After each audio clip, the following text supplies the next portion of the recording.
আসসালামু আলাইকুম। কোনো কথা না, আজকে আমি একটা বিষয় নিয়ে কথা বলতেছি, সেটা হলো আমাদের যে বাংলাদেশে যে কন্টেন্ট ক্রিয়েটর গুলো আছে, সেটা হলো মানুষের ইমোশন নিয়ে বিক্রি করে তারা ভিউ ইনকাম করে। তারা হলো বলতে পারে মানবতার ফেরিয়ালা।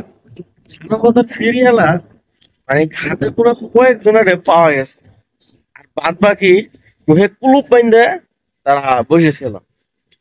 এই প্রসঙ্গটা হইলো কেমনে, যে আপনারা তাদেরকে দেখবেন কি তারা সবসময় মানে মানুষের ইমোশন বিক্রি করে তারপর ফেসবুক ইউটিউব থেকে টাকা টাকা ইনকাম করে। এছাড়া আমরা তাদেরকে কোনো সময় ভালো কোনো পরিস্থিতিতে তাদেরকে পাওয়া যাবে না, বা খারাপ পরিস্থিতিতে তাদের আর পাওয়া যাবে না।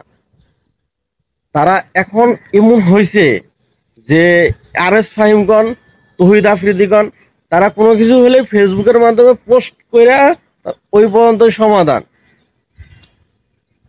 আর মানে যে কয়জন ফেসবুকে বাংলাদেশে ভালো মানের সেলিব্রিটি, তারা তাদের কাছ থেকে আপনি বেশি কিছু আশা করবেন, এটা কোনো সময় আশা করেন না। তারা এমন একটা মানবতার ফেরিওয়ালা, যারা মানে অন্যায় অন্যায় করতে পারে না, অন্যায় হ্যাঁ কয়। অনেক অন্যায় অন্যায় কোন সময় অন্যায় কয় জানেন? যখন দেখবো পরিস্থিতি এখন স্বাভাবিক হয়ে গেছে গা, তখন গে সে অন্যায় অন্যায় করবো।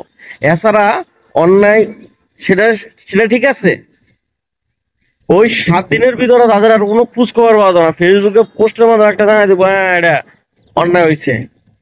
তারা এমন এক পার্টি হয়ে গেছে গা। আপনি তাদের কাছ থেকে কি আশা করেন? এদেরকে আমার হিসেবে বয়কট করা দরকার। এই আর এস ফাহিম, তুই দাফিদি, এই জাইকন, যতগুলো ভালো মানের কন্টেন্ট ক্রিয়েটর আছে যারা বাংলাদেশের বলে কিং কয় দাবি করে, এখন থেকে আমি তাদেরকে কিংও মনে করি না। তারা কোনো কিছু না, তারা মানুষের সমালোচনার মুখে পড়বো দেখে এখন ফেসবুকে তারা পোস্ট করে মানুষের কাছে ক্ষমা চায়। এখন তাদের ওই অমুকের দায়িত্ব নিয়ে চায়, তমুকের দায়িত্ব চাইবে। আগে কোনটা করছো? আগে কইছিলা? আগে তো খোঁজ পাওয়া যায় না তোমার। এখন মানুষের সমালোচনা জল সামলাতে না পারে, এখন এসে খোঁজ নিতে। তো একটা কথা বলতে চাই, যে